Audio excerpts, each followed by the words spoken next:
Okay. Oh my god. Hello and welcome to PoopyPastas. My name is Mr. Byughord, and today's story is Mr. Clown, the Dream Intruder.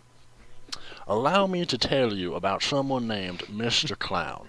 He intrudes dreams, or at least mine, and is quite bad company, just like my Aunt Jebediah.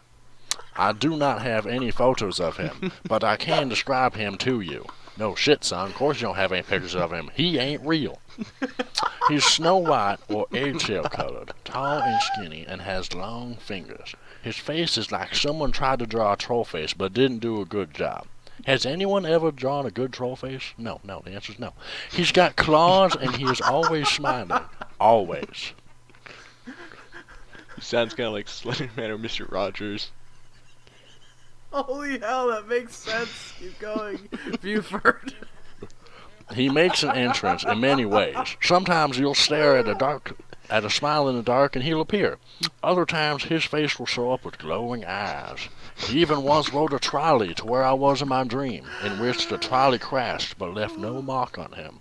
See, he is Mr. Rogers. He came in by trolley. Mr. Clown will do things to manipulate dreams.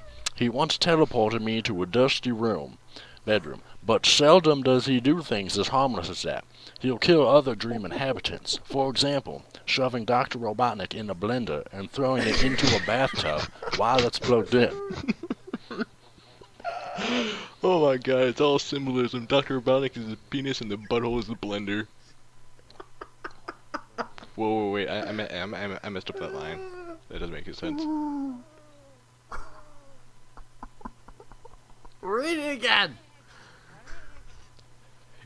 Holy shit, it's all symbolism. Dr. Robotnik is his penis and the butthole is the blender. Wait, oh, whatever. Oh, okay, fine. Just keep going. Jesus Christ, is a rape story. I know, Sonny, I know.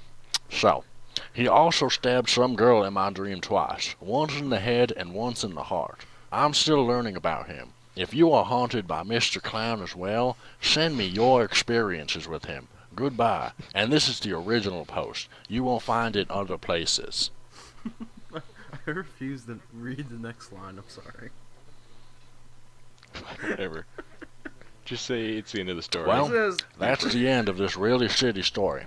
And I'm sorry you had to all sit through my reading of this. I have a slight speech impediment if you hadn't noticed. You started saying shit. Well, that's the end of the story. I'm gonna go shove a dildo up my ass. See ya. Oh. Yo, man, Pasta Pals, you know we the shit, man. Yo, like, comment, subscribe if you want some more of this shit, man. Yo, check it, I'm out. Peace. This story sucks.